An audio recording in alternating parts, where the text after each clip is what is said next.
Okay, so today I'm going to interact with Ravi. Ravi got into Uttar Pradesh Polytechnic lecturer post. He got selected in that. Yesterday, I think result came, or today, I think result came. And there were 33 seats, out of which he got one. For OBC, I think there were 33 seats in computer science.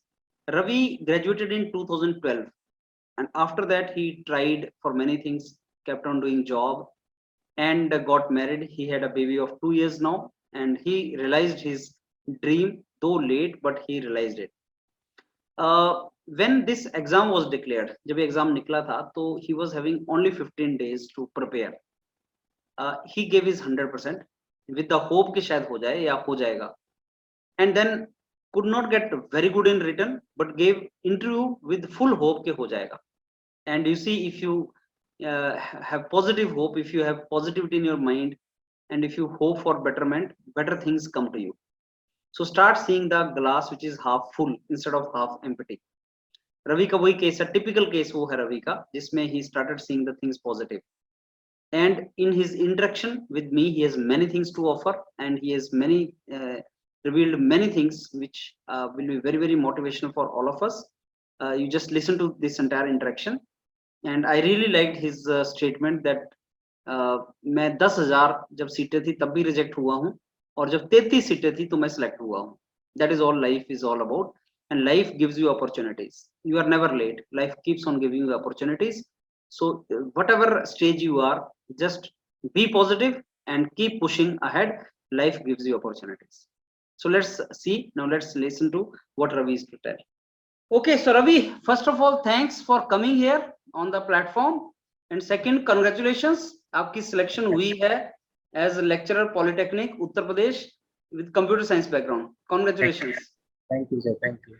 ये बहुत अच्छी job है, और बहुत students, बहुत ज्यादा लोग इस जॉब को चाहते थे कि उनको मिले, तो एक बहुत ही अच्छा अपॉर्चुनिटी रवि आपके पास. तो ये सारा इंटरेक्शन जो रवि हम करेंगे, इसका मेन पर्पस है आपका जर्नी बाकियों के साथ शेयर करना, जो आपने करियर में अपॉर्चुनिटीज आपको मिली हैं, या जो आपने डिबेकल्स फेस किए हैं, स्ट्रगल फेस किया है, जो भी है वो स्टूडेंट्स के साथ हम उसको अभी शेयर करेंगे. सो रवि, आपकी बैकग्राउंड से स्टार्ट करते हैं, और आप बताएं हमें कि कहाँ से हैं आप, और फिर आपने ग्रेजुएशन कब किया, और उसके बाद से क्या कर रहे थे आप. ठीक है सर, एक्चुअली मैं बागपत से बिलोंग करता हूँ. एक बागपत डिस्ट्रिक्ट है दिल्ली के पास में. ठीक है, एक छोटा सा शहर है बड़ौत में, वही मेरा नेटिव प्लेस है. तो मैंने मेरठ से अपनी बीटेक की थी, 2012 में पास आउट हुआ था मैं. अच्छा. तो उसके बाद से ही मैंने गेट की प्रिपरेशन स्टार्ट की थी, और 2 बार मैंने गेट क्वालिफाई किया, लेकिन स्कोर कम था तो आईआईटी मुझे नहीं मिल पाया था. तो फिर उसके बाद में मैंने इंजीनियरिंग कॉलेज में 2 साल पढ़ाया, क्योंकि मेरा इंटरेस्ट था पहले से ही पढ़ाने में. तो उसके बाद से सैलरी के इशू थे, तो मैं आईटी फील्ड में मूव कर गया. तो मैं नोएडा में ही जॉब कर रहा था पिछले 6-7 साल से. ओके. वहाँ पे एज मैं अकाउंट मैनेजर वर्क कर रहा हूँ. तो उसके बाद मैं अपनी प्रिपरेशन मैंने साथ में ही कंटिन्यू रखी. उसके बाद एक अपॉर्चुनिटी आई थी मेरे पास में 2017 में एलटी ग्रेड कंप्यूटर साइंस के लिए, लेकिन उसमें बीएड मांग लिया था सर. तो वहाँ पे भी मैं बाहर हो गया था फाइनल में. तो उसके बाद में फिर मैंने बीएड भी अपनी साइड बाय साइड कंप्लीट कर ली, क्योंकि टीचिंग में जाना था. उसके बाद बीएड कंप्लीट हुई, तो जैसे ये फॉर्म आया है यूपी पॉलिटेक्निक वाला, तो मैंने इसकी प्रिपरेशन स्टार्ट की. सेम वही सिलेबस था, और लकीली इसमें मेरा रिटर्न क्वालिफाई हो गया. उसके बाद मैंने इंटरव्यू के लिए आपकी बहुत सारी वीडियोस वगैरह देखी, कैसे इंटरव्यू देना है, कैसे खुद को प्रिपेयर करना है. मतलब हमारा पूरा ग्रुप आपका ही चैनल फॉलो करता था 100% की आज कोई नई वीडियो आएगी, हम उसको देखेंगे, कैसे करना है, क्या पूछ रहे हैं. और उसके बाद में इंटरव्यू बहुत अच्छा हुआ मेरा. रिटर्न उतना अच्छा नहीं हुआ था, लेकिन इंटरव्यू बहुत एक्सीलेंट हुआ था. तो मुझे लगा था कि मेरा सिलेक्शन होगा, और जैसे फाइनल रिजल्ट आया कल, तो मेरा सिलेक्शन हो गया. 62 रैंक आई है मेरी. ग्रेट. सो रवि, आपका इंटरव्यू का एक्सपीरियंस अभी थोड़ी देर में शेयर करते हैं, लेकिन पहले मेरे को आप ये बताइए कि आपने जब 2012 में कंप्यूटर साइंस में बीटेक किया. Yes sir. और हमें जहां तक हमें पता है कि कंप्यूटर साइंस में इंडस्ट्रीज में, प्राइवेट सेक्टर में बहुत अच्छा अपॉर्चुनिटीज है. तो आपने प्राइवेट सेक्टर की अपॉर्चुनिटीज कंप्यूटर साइंस डोमेन में क्यों एक्सप्लोर नहीं किया, और क्यों आप टीचिंग की तरफ इंक्लाइंड हो गए थे? सर 2012 तक जो रिसेशन था वो हाई पहुंच गया था. 2008 में रिसेशन आया था. तो 12 तक चला। उसके बाद में ये माइंड सेट हो गया था कि जॉब मिलना बहुत मुश्किल है। अच्छा। मैंने बहुत सारे कैंपस में सिलेक्शन हुआ, कहीं में 10,000 12,000, मीन्स वो जॉब नहीं मिल पा रही थी जो चाहिए थी किसी को। ओके। और कैंडिडेट बहुत ज्यादा बढ़ गए थे, जॉब बहुत कम हो गई थी। उसके बाद में हमारे टीचर्स थे, सब लोग पढ़ाते थे। कुछ टीचर से इतना मोटिवेशन मिला कि पढ़ाने में इंटरेस्ट आने लगा खुद से ही, अपने जूनियर्स को पढ़ाते थे तो इंटरेस्ट आने लगा। उसके बाद में डिसाइड किया कि एमटेक करना है और एमटेक के बाद में टीचिंग लाइन में जाना है। लेकिन गेट के थ्रू क्वालिफाई हुआ 2 बार, लेकिन आईआईटी नहीं मिल पाया। लेकिन टीचर बनना था तो और भी काफी रास्ते थे, तो प्रिपरेशन कंटिन्यू रखी मैंने अपनी। तो उसके बाद फिर आपने नोएडा में जॉब ज्वाइन कर लिया? हाँ, फिर मैं नोएडा में जॉब कर रहा हूँ पिछले 6 साल से। तो ये कौन सी जॉब है आपने बताया रवि? ये नोएडा वाली? टेक्निकल अकाउंट मैनेजर है, आप बोल सकते हैं। एचआर वर्क कर रहा हूँ मैं, एचआर मैनेजर। अच्छा। और जो टेक्निकल बैकग्राउंड के बंदे होते हैं, जावा डेवलपर, डॉटनेट डेवलपर, उनकी हायरिंग करता हूँ वहाँ पे। अच्छा अच्छा, तो मतलब आपको जो आपका टेक्निकल नॉलेज है वो आपको हायरिंग में हेल्प करता है, तो आप एक एचआर एक्सपर्ट हैं। यस सर, वो रेज्यूम फिल्टर का करना, उनसे बात करना, इंटरव्यू लेना उनका टेक्निकल, तो वो सारी चीजें रिफ्रेश होती रही टाइम टू टाइम। तो आपने अपना तैयारी भी साथ साथ करते रहे आप कंप्यूटर साइंस का? मैं तैयारी अपनी कंटिन्यू करता रहा। उसके बाद में जो भी एग्जाम आते थे, जैसे डीएसएसबी टीजीटी का एग्जाम आया था, उसमें मेरा फाइनल सिलेक्शन हो गया था। लेकिन लास्ट में 1 मार्क्स से मैं उसमें मेरिट में रह गया था, जब सेकंड मेरिट आई थी। ओके फर्स्ट में हो गया था, डॉक्यूमेंट वेरिफिकेशन भी हो गया था, लेकिन लास्ट में 1 मार्क्स से मैं रह गया था उसमें। Okay okay. हाँ। तो रवि, जैसे अभी ये टीचिंग की जॉब है, ये उत्तर प्रदेश वाली तो एक ऐसा एग्जांपल है कि बहुत अच्छी जॉब है ये, और साथ ही साथ इन्होंने रिजल्ट भी निकाल दिया, और आई होप कि जल्दी ही वो ज्वाइनिंग लेटर वगैरह भी दे देंगे, और सैलरी बहुत अच्छा है, और बीटेक क्वालिफिकेशन है, बीएड, उसमें उन्होंने कोई झगड़ा डाला नहीं है उसमें, और इंटरव्यू भी जहां तक मेरे को लगता है बहुत अच्छा फेयरली इन्होंने सब कुछ किया है। तो अब मेरे को ये बताइए रवि, ऐसी कितनी जॉब्स हैं, और मतलब अगर कोई स्टूडेंट टीचिंग को एक रख के चले दिमाग में, जैसे आपने सोचा था कि मैं टीचिंग के लिए करूंगा, आपने तो बीएड भी कर लिया, तो अगर कोई स्टूडेंट टीचिंग में जाना चाहता है तो क्या उसको बीएड कर लेना चाहिए, या वो कहाँ पे ऑप्शन ढूंढे सारी? एक्चुअली अब मोस्टली जॉब में, भले ही वो कंप्यूटर साइंस की क्यों ना हो, बीएड को कंपलसरी करने जा रहे हैं। अच्छा। जैसे केवीएस, एनवीएस और जितने भी डीएसएसपी वगैरह होती है, यहाँ पे पहले बीएड नहीं मांगते थे, लेकिन अब पीजीटी लेवल पर तो वो बीएड को कंपलसरी करने जा रहे हैं। अच्छा। और यूपी में तो हो चुका है ये। तो मुझे लगता है, और इसी वजह से उन्होंने 4 साल पहले बीटेक वालों को बीएड में अलाउ भी कर दिया था। अच्छा। तो बीएड कर लेना चाहिए अगर किसी को टीचिंग की जॉब में जाना है, क्योंकि उससे और बहुत सारी अपॉर्चुनिटी ओपन हो जाएगी। जैसे एलटी ग्रेड की फिर से वैकेंसी आएगी। वो बहुत बड़ा एग्जांपल था यूपी के लिए कि 1630 वैकेंसी आई थी, और उसमें से ओनली 1600 वैकेंसी खाली चली गई। ओनली 30 ही वैकेंसी फिल हो पाई। 1600 वैकेंसी खाली गई यूपी में, क्योंकि कैंडिडेट ही नहीं मिले उनको जिन्होंने बीटेक के साथ बीएड किया हो। तो वो अच्छा। फिर से आएगी सर वो। अच्छा, तो ये कौन सी जॉब बता रहे हैं आप, एक बार दोबारा से मेरे को बताना। ये सर यूपी में एलटी ग्रेड की आई थी, कंप्यूटर लेक्चरर की, अच्छा 2017 में। हाँ, अच्छा 1632 समथिंग वैकेंसी थी, ओनली 32 वैकेंसी फिल हुई, 1600 अच्छा। खाली चली गई। अच्छा, क्योंकि बीएड वाले बच्चे नहीं मिले, बीटेक विद बीएड और बीएड नहीं मिला। बीटेक का कॉम्बिनेशन रेयर था, वो मिल नहीं पाया। हम्म, तो फिर से वो वैकेंसी आने जा रही है, और इस बार और भी रिटायरमेंट्स हुए हैं, तो 2000 से ज्यादा नई वैकेंसी आएगी। तो अच्छा। अच्छी अपॉर्चुनिटी है हम्म, जिसने भी किया हो। तो बाकी क्या इससे ये बीएड जो है ये रवि, क्या आपका पार्ट टाइम भी कर सकते हैं या फुल टाइम करनी पड़ती है? नहीं सर, इसको दोनों तरीके से कर सकते हैं। पार्ट टाइम करना है, इग्नू वगैरह से कर सकते हैं आप आराम से, और फुल टाइम तो आप कहीं भी कर दीजिए। तो ये 1 साल का होता है, 2 साल का होता है बीएड? 2 साल का सर, पहले 1 का होता था, अब 2 साल का अब दो होता है। साल कर दिया इन्होंने। तो आपने जो किया था, तो आपने फुल टाइम कर लिया था या आपने पार्ट टाइम किया था? मैंने सर फुल टाइम कर लिया था, क्योंकि मेरी उस टाइम पे कोविड की वजह से वर्क फ्रॉम होम चल रहा था और नाइट शिफ्ट हो गई थी, तो मैं अच्छा दिन में आराम से मैनेज कर देता था। अच्छा अच्छा अच्छा। और बीएड मतलब अगर पार्ट टाइम भी करेंगे तब भी एलिजिबल हो आप इस जॉब के लिए? यस, तब भी एलिजिबल है। ये तो आपने सही बताया। और वो सारी ब्रांच के बच्चों के लिए जॉब्स निकलेंगी या ओनली कंप्यूटर के लिए निकलती हैं? ये कंप्यूटर साइंस की है सर स्पेशली। अच्छा, तो मतलब जो कंप्यूटर साइंस का बीटेक बच्चा है, अगर वो जी। टीचिंग में इंटरेस्टेड है तो बीएड कर ले तो एक ऑप्शन तो खुल जाएगी उसके पास। और ये बहुत बेस्ट ऑप्शन होगा, क्योंकि ये वैकेंसी आती रहेगी। अभी टीजीटी पीजीटी में भी कंप्यूटर साइंस सब्जेक्ट ऐड होने जा रहा है। तो अच्छा। करीब 24,000 वैकेंसी अभी खाली है यूपी में, कंप्यूटर हम्म टीचर। तो वो हम्म सारी फिल होगी। तो ये तो बहुत बड़ी अपॉर्चुनिटी है। और कंप्यूटर ग्रेजुएट जो गवर्नमेंट जॉब में चाहते हैं और टीचिंग में चाहते हैं, वो Yes, sir. इस चीज को सीरियसली कर सकते हैं तैयारी। Yes, sir. चलो बहुत सही है। अच्छा रवि, अभी मेरे को ये बताइए आपका जो इंटरव्यू था वो कैसा गया था फिर? अब इंटरव्यू के बारे में थोड़ा डिस्कस करते हैं। सर इंटरव्यू की मैंने 1 से 1.5 महीने हार्डकोर प्रिपरेशन की थी सर।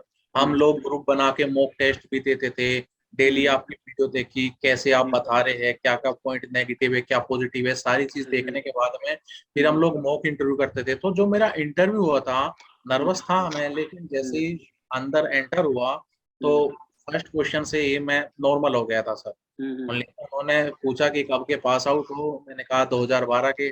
तो उनका पहला क्वेश्चन था कि कुछ याद है कि सब आउट हो गया। चेयरमैन साहब ने बोला?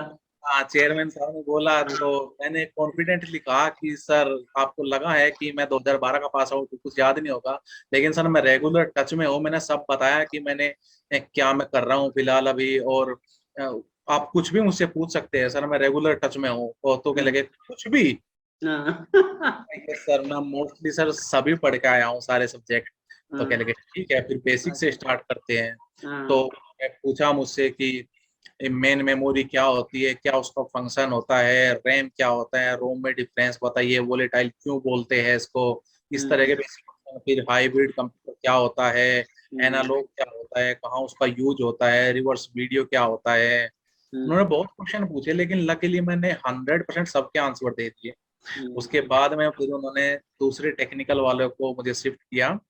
उनका फर्स्ट क्वेश्चन था रिवर्स वीडियो क्या होती है, वो मुझे नहीं आइडिया था, तो मैंने सॉरी बोल दिया कि सर ये नहीं पता है। तो फिर पूछने लगे कि सब्जेक्ट आपके सारे रेडी है, सबसे बेस्ट कौन से हैं? तो मैंने कहा कि डीबीएमएस ऑपरेटिंग सिस्टम, ये मेरे बहुत अच्छे हैं। तो कहने लगे ठीक है। तो उन्होंने डीबीएमएस से पूछा शेड्यूलर क्या होता है, 5 शेड्यूलिंग एल्गोरिथम के नाम बताओ। और फिर पूछने लगे 2 फेज लॉकिंग क्या होती है, लोग कैसे लगाते हैं, ट्रांजेक्शन क्या होता है। उन्होंने 6 से 7 क्वेश्चन पूछा, फिर बोलने लगे कि डन फ्रॉम माय साइड, फिर दूसरे को दे दिया। फिर एक उन्होंने भी मुझसे पूछा कि भाई बीसीएनएफ क्या होता है, नॉर्मल फॉर्म क्या होती है, बीसीएनएफ के बी से आप क्या समझते हैं? तो मैंने कहा कि जो बीसीएनएफ है वो 3एनएफ का एक्सटेंडेड वर्जन है। तो क्या लगे फिर इसको एक्सटेंडेड 3एनएफ क्यों नहीं बोलते, बीसीएनएफ ही क्यों बोलते हैं? तो मैंने कहा जो वैज्ञानिक थे बोल्स फोर्ड, उन्होंने अपने नाम पे इसका नाम रख दिया था। तो क्या लगे ओके, वो मुस्कुराने लगे। फिर चेयरमैन सर को ट्रांसफर हुआ, वो पूछने लगे कि आप ये बताओ बच्चा है आपका? उन्होंने कहा हाँ सर बच्चा है 1-2 साल का। तो कहने अच्छा उनको पता था मैरिड हैं? हाँ, उन्होंने पहले पूछ लिया था कि आप मैरिड हो, मैं कहा यस। बच्चा है, मैं कहा यस सर। तो कहने लगे ठीक है, एक सिचुएशन देता हूँ, आप लैपटॉप पे काम कर रहे हो, आपका बच्चा आपको तंग कर रहा है कि बाहर घुमा के लाओ, तो आप क्या करोगे? तो मैंने पहले उसका आंसर थोड़ा डिप्लोमेटिक दिया कि सर अगर अर्जेंट काम है तो मैं किसी और को घर में से भेज सकता हूँ बच्चे को बाहर घुमाने के लिए। तो बोलने लगे बच्चे को आपके साथ जाना है, किसी और के साथ नहीं जाना है। तो मैंने कहा सर अगर रेगुलर काम है तो मैं उस काम को छोड़ करके बच्चे को बाहर घुमाने लेने चले जाऊंगा, क्योंकि बच्चे तो अबोध होते हैं, समझेगा नहीं वो, तो थोड़ी देर घुमा के ले आऊंगा। लेकिन अगर अर्जेंट काम है तो सर काम भी मेरा जो है कर्तव्य है, तो मैं उसे पहले पूरा करूंगा। तो उन्हें मेरा आंसर अच्छा लगा, वो खुश हो गए थे, चले गए वेरी गुड। तो फिर जब इंटरव्यू हुआ, 1-2 और साइकोलॉजिकल क्वेश्चन पूछे कि कभी ह्यूमिलेट हुए है क्या, मैंने ये सर हुआ है, इमोशनल हो कि नहीं हो, ये सब पूछने लगे। मोटिवेशन और इंस्पिरेशन में क्या डिफरेंस होता है, इस तरह के उन्होंने कुछ साइकोलॉजिकल क्वेश्चन पूछे। तो मैंने सब बता दिया उनको। तो उसके बाद में फिर वो बोलने लगे कि यू कैन गो। तो बाहर आने के बाद में मुझे ये फीलिंग आ रही थी कि मैंने क्वेश्चन सारे सही बताए हैं, बस मुझे एक ही डाउट लग रहा था कि मैंने वहां गुड मॉर्निंग बोला कि गुड आफ्टरनून, क्योंकि मेरा सेकंड शिफ्ट में इंटरव्यू था। तो मैं इतना नर्वस था, मुझे लग रहा कि मैंने कहीं भी तो गलत नहीं कर दिया उन्हें। लेकिन फिर मैं आ गया और उसके 3 दिन बाद ही रिजल्ट डिक्लेयर हो गया, तो उसमें मेरा सिलेक्शन हो गया। चलो दैट्स रियली गुड। सिलेक्शन इतने साल के मेहनत के बाद जब होती है रवि, तो कैसी फीलिंग आती है? सर फीलिंग ये आती है कि कभी भी गिव अप नहीं करना चाहिए। बहुत ऐसी सिचुएशन आती है, गेट के बाद आई, डीएसएसबी के बाद आई, लगा कि सब खत्म हो गया, यही लास्ट चांस था। लेकिन फिर अब लग रहा है कि चांस कभी लास्ट नहीं होता, सब हमेशा लास्ट ही होता है, हमेशा एक नया चांस मिलता ही रहता है लाइफ में। वो तो बिल्कुल सर सही बात बोल रहे हैं आप। जैसे आपकी शादी हो गई, बच्चा हो गया, अब जनता को लगता है कि नहीं, सब शादी से पहले ही करियर बनाना होता है। लेकिन आपको जो आपकी जॉब ड्रीम जॉब थी वो आपको आपके बच्चे होने के बाद मिली, तो ऐसे और सर ये है कि जितने भी मैंने एग्जाम दिए ये उन सब में सबसे बेस्ट जॉब है, सैलरी में भी, और जो मुझे चाहिए था वही है। तो उसमें मेरा सिलेक्शन हुआ, ये भी नहीं कि मैं बोल सकता कि मेरा डीएसएसबी में नहीं हुआ था, अब उसका थोड़ा दुख नहीं होगा कि भाई। एक्चुअली होता क्या है रवि कि आप जिस चीज के लिए बने हैं ना, जिसको आप एंजॉय कर सकते हैं, अगर उस जगह पे जाएं तो वो उसको बेस्ट बोलते हैं। Yes sir. जैसे मैं अपना एग्जांपल भी लूंगा कि जैसे मेरे को जब डीआरडीओ, मेरी पहली जॉब डीआरडीओ में एज अ साइंटिस्ट लगी थी, यस सर। एमटेक के इमीडिएटली बाद मैंने ज्वाइन कर लिया था, लेकिन वहां पे ना मेरे को सेटिस्फेक्शन नहीं मिला, शायद मैं उस चीज के लिए बना ही नहीं था। पर जब मैं वो करने लगा जिसके लिए बना हूँ, जो टीचिंग है और ये जो मैं एक्टिविटीज करता हूँ, तो मेरे को बहुत अच्छा लगना स्टार्ट हुआ, चाहे वो लेट हुआ लाइफ में। यस क्योंकि आप सर। जानते हैं इंडिया में टीचिंग प्रोफेशन इकोसिस्टम तैयार नहीं है टीचिंग प्रोफेशन के लिए।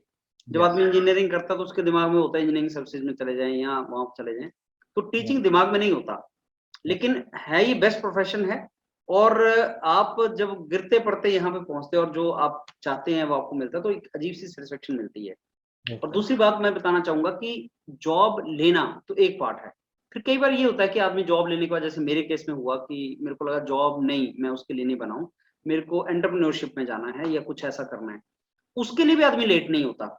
जैसे आपने बताया ना कि साहब लेट कभी नहीं होता आदमी, यस तो वैसे एंटरप्रेन्योरशिप और भी नेक्स्ट वर्जन है उसका, वो क्या है कि 40 साल 50 साल, केएफसी का केस हम देखते हैं, वो 60 साल की उम्र में उसने स्टार्ट किया।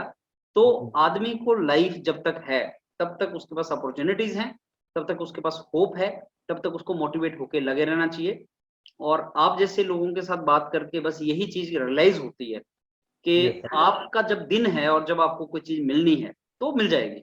वो मिल जाएगी सर। तो सिचुएशन ऐसी बनती चली जाएगी कि आप को वैसा कंड्यूसिव एनवायरनमेंट बन जाएगा, क्वेश्चंस ऐसे आएंगे जिनका आप आंसर कर पाएंगे, उनको आप अच्छे लगेंगे और सब चीजें ठीक होती चली जाएंगी। सर सिचुएशन ऐसी थी जब मैंने फॉर्म भरा तो उसकी तुरंत एग्जाम डेट भी आ गई थी, तो मुझे लगा कि इलेक्शन के बाद होगा, लेट होगा, लेकिन तुरंत आ गई। तो मैंने डिसाइड करा कि 10 से 15 दिन में कोई रिवीजन हो नहीं पाएगा, तो एग्जाम ही नहीं दूंगा। अच्छा। तो मेरे दोस्त ने कहा कि बरेली सेंटर है, नैनीताल पास में है, हम्म, घूम के भी आएंगे। तो हम्म, मुझे लगा हाँ ये तो सही बोल रहे हो, तुम वर्क फ्रॉम होम कर रहे हो कब से। तो हम्म, मैंने कहा ठीक है, अगर फिर 15 दिन मैंने आपको 100% दे दिया सर, 18-18 घंटे सोता भी नहीं था कि बस अच्छा। ये 15 दिन ही है, इन्हीं में पढ़ना है सब कुछ। तो हम्म, 15 दिन सर 100% मैंने पढ़ा, पूरा सारा सिलेबस कंप्लीट करके हम्म, एग्जाम देने का, एग्जाम दिया, फिर घूम गए नैनीताल, फिर घर आ गए आराम से। तो हम्म, उसके बाद में सिलेक्शन हो गया, तो अब लगता है कि वो दोस्त के रूप में वो एक किस्मत ही आई हाँ, थी जो मुझे जबरदस्ती लेके गई, एग्जाम देना ही है। सही ठीक है। है। उसके बाद इंटरव्यू में सब लोग बोल रहे थे हमारे इतने हाईएस्ट मार्क्स है, ये है, तो मुझे लगा, लेकिन फिर भी मेरे भैया डीआरडीओ में साइंटिस्ट है, उन्होंने मुझे बहुत मोटिवेट किया कि नहीं तुम्हें इंटरव्यू देना ही है, और इंटरव्यू भी लेते थे मेरा कि मुझे तो कैसा है। उसके बाद में इंटरव्यू अच्छा हुआ और मेरा फाइनल सिलेक्शन हो गया, तो बहुत खुशी की बात है सर ये। ये मतलब लगता है कि बस आप लोग करते जाओ, खुद में हाँ, अपना काम करते जाओ, खुद में जो मिल सही है, जाएगी एक टाइम पे आपको। सही। मतलब ये है कि अपना काम बेस्ट करना चाहिए। यस और sir, number two give up. के, जब सोच को, दो तरह की सोच होती है, एक कि साहब 15 दिन बचे हैं, हटाओ यार मेरे से नहीं हो पाएगा, यस। आधा ग्लास खाली देख लिया। ये दूसरी यस। सोच है कि नहीं 15 दिन अपना 100% दे लेते हैं, फिर देखते हैं। तो बिल्कुल सही बात है। वो वाली जो अप्रोच आपने रखी, आधा ग्लास फुल देखने वाली, वो हाँ, एक्चुअली वर्क करती है, मतलब बात बस बोलने वाली बातें नहीं है, वो बिल्कुल एक्चुअली वर्क सही। करती है। वो ही था सर, 15 दिन का टाइम टेबल लिखा मैंने, और हाँ। सब्जेक्ट डिवाइड करे कि इन हम्म, 15 दिन में सब कुछ करना है बस। तो ये जितनी जनता, ये बच्चे जो सुनते हैं ना, जैसे आपकी बात सुनेंगे, और जैसे पर्पज भी वही है कि जो आपकी बात सुनेगा ना, तो वो, मैं आपको एक एग्जांपल देता हूँ, जैसे स्टूडेंट का कॉल आता है कि साहब हमारा रिटन एग्जाम तो हो गया, लेकिन जी मेरे सर। रिटन में नंबर कम बढ़ रहे हैं, तो मैं इंटरव्यू देने जाऊं कि ना जाऊं, क्वेश्चन ये पूछ लेते हैं कई बार वो, कि इंटरव्यू देने जाऊं कि ना जाऊं। मैं यार देने। कैसा तुम सोच रख रहे हो, तो इंटरव्यू तो देने जाना ही है और तैयारी बिल्कुल। करके जाना है। हाँ, वो तो सर जाना ही है 100%। तुम्हारा ओनली इंटरव्यू के बेस पे भी सिलेक्शन हो सकता है अगर हाँ। कॉन्फिडेंस है अंदर तो सर। चलो मान लिया, अगर एक एक मिनट के लिए मान लिया रवि की उसकी सिलेक्शन नहीं भी होती है बच्चे की, नहीं भी उसको होती। एक्सपीरियंस तो मिल ही रहा है ना यार। बिल्कुल सर, वो एक्सपीरियंस बहुत काम हाँ। आएगा। मैं भी ये सोच के गया था कि अपना 100% इंटरव्यू में देना है, नहीं भी होगा तो ये एक्सपीरियंस नेक्स्ट काम आएगा, फिर वैकेंसी आएगी कभी, लेकिन पढ़ते ही रहना है। जब तक भी जॉब नहीं सही है, मिलेगी तो सही। चाहिए। अच्छा रवि, अब एक लास्ट जो हमारा डायरेक्शन डिस्कशन का है वो ये कि अब आपको टीचिंग की जॉब मिली है और ये आप चाहते भी थे जॉब, और आपको विद ग्रेस ऑफ गॉड आपको ये मिल भी गई, यस सर। और जैसी सिचुएशन में मिला तो आपको आप मानते हैं कि हाँ साहब मेरे को अच्छा किस्मत था, मेरे को मिल गया। अब इस प्रोफेशन से आप हजारों बच्चों की लाइफ बना सकते हैं। एक यस सर। टीचर ही एक ऐसा है जो आप खुद एचआर के मैनेजर हैं और हाँ। आप ये जानते हैं कि human resource is the most prestigious resource जिससे आप डील करते हैं, और यहाँ पे आप डेस्टिनी बना सकते हैं बच्चे की और डेस्टिनी बना सकते हैं कंट्री की। हम मशीनों से प्रोडक्ट से डील नहीं कर रहे हैं, हम ह्यूमन बीइंग से डील कर रहे हैं, और उस एज में डील कर रहे हैं जहां पे उसको एक अच्छा सिटीजन बनाया जा सकता है, उसका भविष्य बनाया जा सकता है, और टीचर के हाथ में बहुत कुछ होता है। तो Yes, आप sir. किस तरह के टीचर बनना चाहेंगे रवि, और क्या कंट्रीब्यूट करना चाहेंगे आप? सर मुझे ऐसा लगता है कि आजकल जो एजुकेशन सिस्टम है ना सर, वो सेकंड सीडी से स्टार्ट हो रहा है। जो फर्स्ट सीडी है ना वो कोई बताता ही नहीं। आप कोई ब्रिलियंट भी होगा ना सर, जैसे इंटरव्यू में हमारे एग्जांपल मिले हैं सर, वो हर सब्जेक्ट ब्रिलियंट पढ़ के गए, लेकिन अगर उनसे बेसिक पूछ लिया व्हाट इज कंप्यूटर तो वो बता नहीं पाए। नहीं बता पाए, हाँ वो सही कहते है, हम जानते हैं लेकिन हम डेफिनेशन नहीं बता पाएंगे। तो एक्सप्लेन नहीं कर पाएंगे। वही है कि स्टूडेंट के लिए सर मैं सबसे पहले उनके बेसिक क्लियर करूंगा और उनके अंदर एक पॉजिटिव अप्रोच डालूंगा। सही बस है, ये दो चीज ही चाहिए। बाकी सिलेबस तो सभी पढ़ ही लेते हैं, लेकिन अगर बेसिक क्लियर हो गए तो उन्हें सब समझ आएगा सर। सही है। इवन हाँ, अगर और हमें अगर आप देखोगे हमें भी उन्हीं टीचर्स के बारे में बहुत याद आता है जो मोटिवेट किया करते थे बहुत। वो ही याद आते हैं सर। कि ये हाँ, टीचर जो तो आपको मैं भी बहुत, क्योंकि हाँ, टीचर अगर ये बोल दे कि नहीं तू तू बेटा कर जाएगा, कर लेगा तू, वो हाँ, बहुत बड़ी बात होती है। बहुत बड़ी बात होती है सर। तो वही है कि जो जितना टेक्निकल आज तक पढ़ा वो उनको एज अ नॉलेज देंगे। और सर 6 से 7 साल एचआर में इतनी जॉब की है, रिलेशन बनाए हैं, तो वो प्लेसमेंट में उनके हेल्प का हेल्प करेंगे। करेंगे, सब हाँ, बहुत सही है। हाँ, कैंपस प्लेसमेंट कराएंगे, बहुत लोगों को जानते हैं, तो दोनों ही चीजों का फायदा होगा सर। इनफैक्ट ये अच्छी चीज है कि टीचर बनने से पहले आपने लाइफ के धक्के खाए हों, यस सर। टीचर बनने से पहले आपने लाइफ के कुछ एक्सपीरियंस लिए हों, क्योंकि उसके बाद आप एक बहुत अच्छे टीचर बन सकते हैं। Yes sir. जिसने खुद धक्के नहीं खाए वो बच्चों को ये बता नहीं सकता कि वो धक्के बता खाने नहीं का एक्सपीरियंस क्या होता है। या वो बहुत जरूरी है। वो मैच्योरिटी लेवल दिखना चाहिए वो। जैसे अगर हाँ, आज मैं आपसे पूछूं कि रवि आप 6 साल पहले अगर टीचर लग जाते और अब लगे तो क्या फर्क है, तब बोलोगे हाँ, सर अब मेरे पास बहुत ज्यादा चीजें देने को हैं। हाँ, बिल्कुल सर, मैं तब उनके जैसा एक स्टूडेंट ही होता उनके सामने। हाँ वो चीज है। Yes sir. चलो बहुत बहुत अच्छा है रवि, बहुत अच्छा लगा आपसे बात करके। और हर एक सिलेक्टेड बच्चे के पीछे, जैसे आपके पीछे, एक स्टोरी होती है, जी एक सर। स्टोरी होती है और एक बहुत अच्छा मैसेज होता है। हम जी तो सर। एज अ टीचर बताते रहते हैं बच्चों को, लेकिन जब वो सुनते हैं ना आप जैसों की स्टोरी सुनते हैं, उनको ये रियलाइज होना चाहिए, और होता भी है, कि यार देखो 15 दिन ही बचे थे और इस आदमी ने अपना 100% दे दिया, और भगवान ने भी कैसे साथ दिया कि नहीं साहब, उसका रिटर्न भी क्लियर हुआ, इंटरव्यू भी क्लियर हुआ। और वो ये चीज प्रूव करता है कि अगर लाइफ में ऑप्टिमिज्म रखी जाए तो लाइफ में रिजल्ट्स आते हैं। ये बहुत सही चीज थी। जी सर। चलिए, anything last you want to tell Ravi students को कुछ? सर मैं बस यही बोलना चाहूंगा कि एक पॉजिटिव अप्रोच रखो। कभी ये ना देखो कि वैकेंसी ओबीसी की 33 है या 30 है या 30,000 है। हमें एक सीट चाहिए सर, और अगर हम 100% कंटिन्यू देंगे ना सर, तो वो सीट हमें मिल जाती है। ये पहली बार मुझे फील हुआ सर, वो मिल जाएगी। नंबर ऑफ सीट्स नहीं देखनी चाहिए कि बस अब नंबर कितनी ऑफ सीट्स नहीं है। देखनी चाहिए सर, क्योंकि ऐसा भी हुआ है कि 10,000 वैकेंसी से मैं रिजेक्ट हो गया हूँ, हाँ आज हाँ। 33 वैकेंसी में मैं सेलेक्ट हो गया। हम्म। आप ये अभी कितनी वैकेंसीज थी आपके पास जो निकली थी उत्तर प्रदेश में? ये सर टोटल 132 थी, और ये हमारी ओबीसी की 33 वैकेंसी थी। अच्छा। तो हाँ सर। तो बिल्कुल बहुत अच्छी लाइन आपने बताई कि 10,000 वैकेंसीज में आप रिजेक्ट भी हुए हैं और यस सर। 33 वैकेंसीज में आप सेलेक्ट भी हुए यस सर। हैं। चलो बहुत सही है। चलो थैंक्स अ लॉट रवि, बहुत अच्छा लगा आपसे बात करके। And I welcome you to the teaching club, my profession, and wish you all the very best for this noble profession.